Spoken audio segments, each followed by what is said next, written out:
Hello traders, welcome to stock market with Reshmi channel. आज आहे 21 August आणि आजपर्यंत geopolitically India, Russia, China, US या सगळ्यांमध्ये जे काही डिस्कशन चालू होतं, इंटरनॅशनल लेवलवरती काही बऱ्याच मोठमोठ्या घडामोडी होत होत्या. त्यामुळे इंडियन स्टॉक मार्केटवरती त्याचा बराच वाईट परिणाम आपण आतापर्यंत पाहिला. 21 ऑगस्ट 2025ला मला इंडियन स्टॉक मार्केट कुठेतरी स्टेबल झाल्यासारखं वाटतं आणि त्याच्यामुळे हा व्हिडिओ मी रेकॉर्ड करते. So we are going to see गोल्डची कमोडिटी आणि त्याचे counter effect on Indian stock market. So इथे गोल्डचा ग्राफ आहे 1 डेच्या टाईम फ्रेमवरती आणि जर तुम्ही पाहिलात तर गोल्डचा जो ग्राफ आहे तो लास्ट टाईम गोल्डच्या ग्राफने ब्रेकआउट दिल्यानंतर खूप मोठी अशी एक सडन अपसाईडची मूवमेंट दिली आणि त्या मूवमेंटनंतर एक ट्रेंड लाईन जर आपण ड्रॉ करत असू तर गोल्डचा जो ग्राफ आहे तो आता त्या ट्रेंड लाईनच्या सपोर्टवरती येऊन थांबला आहे. आता आपल्याला हे बघायचं आहे की गोल्ड हा जो सपोर्ट लेवल आहे तो ब्रेक करण्याचे किती चान्सेस दाखवतो. Stock market is always a probability of going a stock to the upside आणि probability of going the stock to the downside. Probability of going the stock to the upside आणि त्या probabilityला support करणारे price action जर जास्त असतील तर definitely तुमचा जो ॲनालिसिस आहे, तुमचं जे प्रेडिक्शन आहे ते राईट येतं.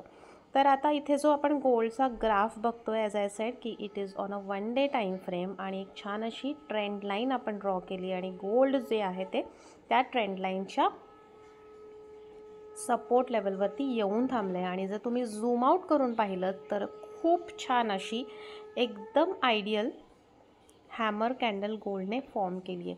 Hammer candle on any support or resistance indicates की देर इज ट्रेंड चेंज. तर हा जो ट्रेंड आहे तो चेंज होणार आहे असं आपल्याला इथे इंडिकेशन मिळतं आहे. पण त्याचबरोबर काही अजून इंडिकेशन्स आहेत का? तर अकॉर्डिंग टू मी yes, there are few more indications जे मला असं सांगत आहेत की गोल्ड ह्याच्या पुढे डाऊनसाईडची रॅली देण्यासाठी सज्ज आहे. Have you ever heard about the RSI divergence? तर अकॉर्डिंग टू मी गोल्डचा जो ग्राफ आहे तो RSI डायव्हर्जन शो करतो आहे. What is RSI divergence? When your actual graph is going up, but जेव्हा तुम्ही RSI इंडिकेटर वापरता आणि तुमचा जो ग्राफ आहे RSI इंडिकेटरचा तो अपोजिट साईडची मूवमेंट दाखवतो आहे, इट मीन्स की तो जो तुमचा RSI आहे तो डायव्हर्जन शो करतो आहे आणि your indicator is showing a right direction. So according to me gold will second time, म्हणजे this is the double check for gold commodity की according to me it will go down side. आता अजून एक गोष्ट आहे की gold जे आहे ते एका पॅरलल किंवा कन्सोल्टेशन फेजमध्ये स्टक झालं आहे आणि त्या कन्सोल्टेशन फेजला कुठेतरी ब्रेक डाऊन मिळाल्यानंतर गोल्ड अजून किती डाऊन साईडची रॅली देऊ शकेल हे आपल्याला कॅल्क्युलेट करायचं आहे, कारण त्याचे जे इफेक्ट्स आहेत ते इंडियन स्टॉक मार्केटवरती पडणार आहेत. कारण आपण नेहमी म्हणतो की जेव्हा गोल्ड अपसाईड जातं Indian stock market down side जातं. तर हे जेव्हा गोल्ड डाऊन साईडची मुवमेंट देईल तेव्हा ठराविक लेवल्सवरती येऊन ते पुन्हा कन्सोलिडेट होईल आणि तिथून ते एकतर बाउन्स बॅक करेल किंवा ते डाऊन साईडची मुवमेंट कंटिन्यू करेल. So it is very important that we should identify the targets for gold from down side. तर हे टार्गेट्स कसे आपल्याला आयडेंटिफाय करायचे आहेत? ऑफकोर्स हॉरिझॉन्टल किंवा आपल्या सपोर्टच्या लाईन्स ड्रॉ करून. तर अकॉर्डिंग टू मी जेव्हा गोल्ड आता सध्या 3342ला ट्रेड करतो आहे तर अजून तो किती डाऊन साईडची मुवमेंट देऊ शकतो? तर येस, गोल्ड जिथे येऊन लास्ट टाईम बाउन्स बॅक देऊन गेला ते त्याचं फर्स्ट टार्गेट असणार आहे, म्हणजेच 3270 आणि त्यानंतर तिथे येऊन gold has to get consolidated किंवा तिथून त्याने बाउन्स बॅक द्यायला हवं किंवा जर जिओपॉलिटिकल सिनारिओ त्यावेळेला गोल्डच्या फेवरमध्ये नसतील then gold will definitely continue its downside movement आणि त्यानंतर त्याचं सेकंड टार्गेट जे असणार आहे ते 3150च्या जवळपास असणार आहे.